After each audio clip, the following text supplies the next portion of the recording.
Fifth part, the vision and ambition, my favorite part. So where do we want to go? So now we have gathered a couple of things, and now we need to sort of figure out of that where we want to go. Again, let's look again at the structure. We have the trends, we have sat together and did an internal analysis, and we know where we do want to go. And this segment is dealing with this. And this was the last segment before we bring everything together. And then finally, you would also start to deliver features, but we're not looking at this in this particular course. So again, we use the trends that we have gathered from before and the risks from the previous exercise to refine now the following terms that I'm going to go over with. First of all, we're going to have a vision. Sometimes also called a big, hairy, audacious goal. Usually a big, hairy, audacious goal or a BHAG is usually something that is much more crazier than a vision, but the principle is still the same. It should inform you where you want to go and not where you are. If somebody asks you what is your vision for your business, don't say like we're easy to use. It does not make any sense. This is only making sense if you're not easy to use and this is something that you want to achieve in the next 5 years. Not a very ambitious goal, right? A vision should inspire. For instance, Nike used in the 80s or in the 70s the vision or the BHAG to crush Adidas. Not a joke, you can actually look this up. Evernote had remember everything, right? So this is unachievable, of course, but it should give you an idea on where this is going, right? So if you want to have a more realistic statement, we could say, for instance, we want to be the best collaboration tool for small businesses. This is not measurable, right? Like you don't know what kind of tools are in the world all the time and how well that they're done or whatever, but like it's at least a little bit inspiring in the sense of like, okay, we want to be the best collaboration tool qualitatively wise for small businesses. We want every small business to talk about us in that sense.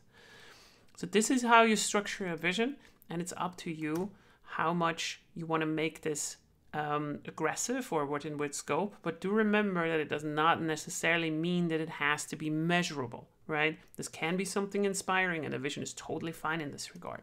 So you can start to create your own vision in this regard from the trends and from the things where you want to believe that you should actually move towards to. Now, if you conversely go to an ambition and a North Star, or both, you're going to ask yourself, like, what is our ambition?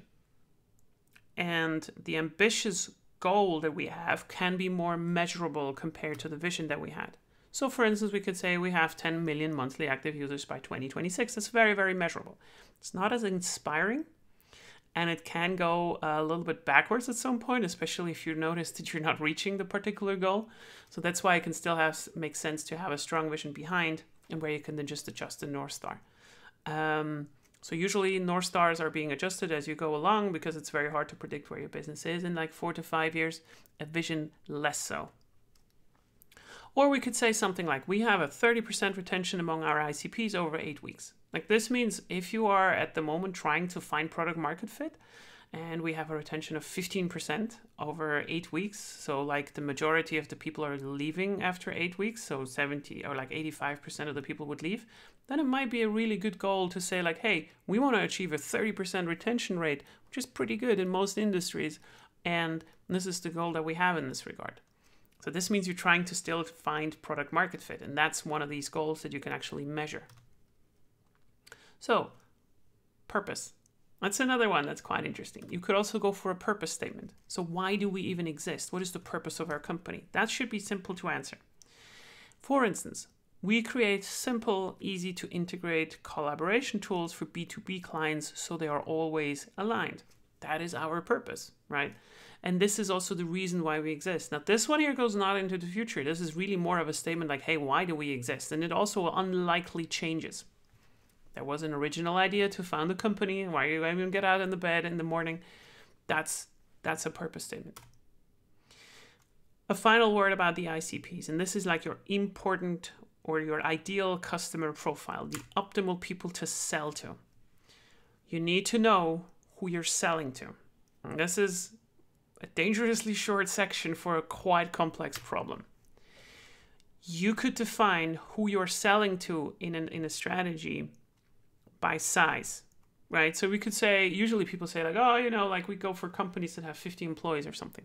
But you don't need to necessarily do that. If you're in the SaaS business or like in an area where it's quite transparent on who your customers are, you can also target your customers by the amount of monthly active users they have or the amount of customers that they have, right? This is also giving you an indication of size in the end, or like their revenue, whatever you want to do. It can also be limited to industry. So let's say we are serving in a very specific industry, like, okay, we're targeting architects that have at least, I don't know, 50 customers per year, that kind of stuff, right? So this can also be a targeting statement. And you can do this also by analyzing your existing data. If you already have a good customer stack, you can try to find and split up your data and find commonalities in between. So for Twitch, for instance, back in the days when it was called Justin TV, they started to notice that one customer segment that they had was highly retaining. They used the platform extremely intense, even though it was not built for them, and thus was gamers, right? So like people that wanted to stream and also monetize their stuff. And that could be one of your ICPs in ideal customer profile. We need this to define what's coming next in the strategy. So let's say you have this, right? You're ready for it. So you need to also answer in this regard. So now, okay, which group now retains the best? And the group that retains the best, if the market segment is big enough, is usually your ICP profile. In the next and final session for this particular part of the course, we're bringing it now together. And this is the one-pager. So everything that you did so far, we're going to bring now together and make this really retellable story that I told you about at the very start.